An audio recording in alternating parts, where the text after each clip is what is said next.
if you pick a character that you feel that you look like, you'll also find yourself more comfortable in the costume, because I know a lot of women do revealing costumes and things like that, but if you're not comfortable in it, then you shouldn't really do it, because you'll feel bad like all day. But it shows in the performance as well, because they're quite hesitant, whereas if, I mean, for example, a lot of the skits I do, I dress as a character called Batman, because it involves very little effort on my part, because I feel comfortable doing that. It means like a little attention, I can't say that word, PG event, like a little attention-seeking so-and-so. It means I can like strut up and down the stage, doing my thing, which is always fun.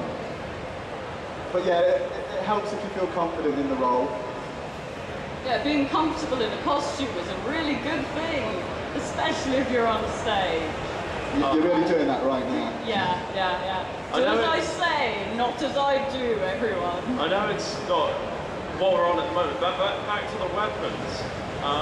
Weapons that are too big to walk around with. What a handy example. It's almost as if you backwards. I know, it's magic. But not a lot of conventions will like you walking around with a weapon that's really massive, so always check with the HQ or cosplay desk or whatever they have to see if it's all right to walk around with it. Yeah, because if you're going to do, say, like a fight scene and your weapon's actually been banned because it's made out of like 10 feet of steel, it's going to kind of put a real spanner in your works.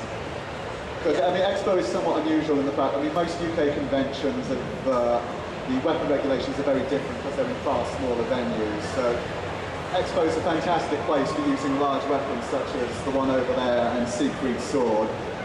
But they're not something that you'd really be able to do at one of the smaller conventions. Minami-Con. Yeah, I would say I wouldn't wear this costume throughout the day at any other place, because I can't get through regular sized doors really when there are other people around me. And the other thing you have to keep in mind is you figure out if your costume will actually survive the day you're wearing it, because I've almost been clotheslined in this. I have to create a personal space bubble, and if I didn't think it could last the day, I wouldn't be wearing it, because nothing sucks harder than getting your amazing costume out. You're there on the day, and then like right before the masquerade, someone runs into you and like a bit falls off. So if you think your costume's delicate or anything like that, put it on just before the masquerade, or make sure like you get one of your friends to take some photos of you in it, and try and stay out of it as much as possible if you think it could break. And say no to free huggers, especially in that. Because that cuts people. I've been on the receiving end. He drew blood on one of my arm bits, and people keep touching me. They're like, oh wow, what's that made of? Yeah, I guess questions now. Yes, does anybody have any questions? Yell. I asked if we could have a 9-man hug, but No 9-man hug. Any other questions at all? Oh, cool. Cool, thanks. Yeah, I was wondering, do you mind if everyone does a Kamehameha, like old times? So do you mean as a skit idea, or? What, you mean, like, all of your mates on stage all do Kamehameha? It's an idea. Have you scripted this? No, but... hey, who wants to do the Kamehameha? Put your hand up. Oh, no. This is a good example of in-jokes. Your series is too old now. I grew up on you, and I loved you so hard, but now no one cares.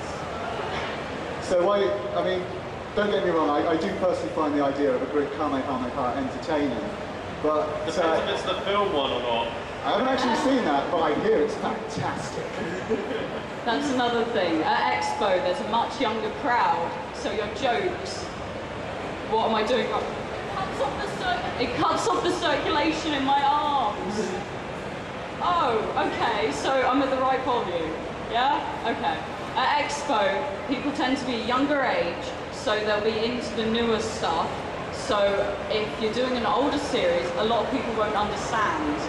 So Well, so Sorry. I'm sorry, Nate. I'm sorry. I mean, ideally, ironically enough, when you're doing some kind of anime-based skit, really don't do any jokes based around anime in it, because you're always going to alienate some part of your audience. I mean, as Tab said earlier, it's okay to have some in-jokes, but there's got to be enough general stuff there for everybody to get involved in. Otherwise, it's just going to fall flat. I mean, you'll have a small minority that's going, yeah, yeah, over 9,000, yeah, yeah. And everyone else will just be sitting there going, over what? Why am I here?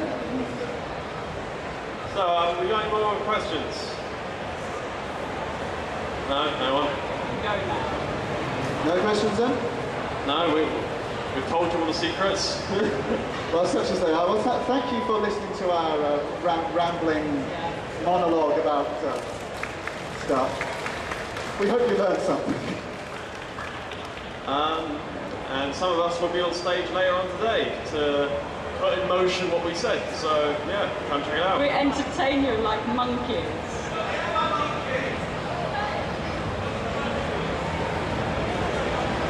I'm not doing a barrel roll. No, I can see that with splinters going into the audience. It's not a good idea.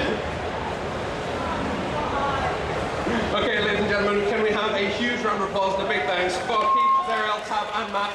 They will all be on stage later on.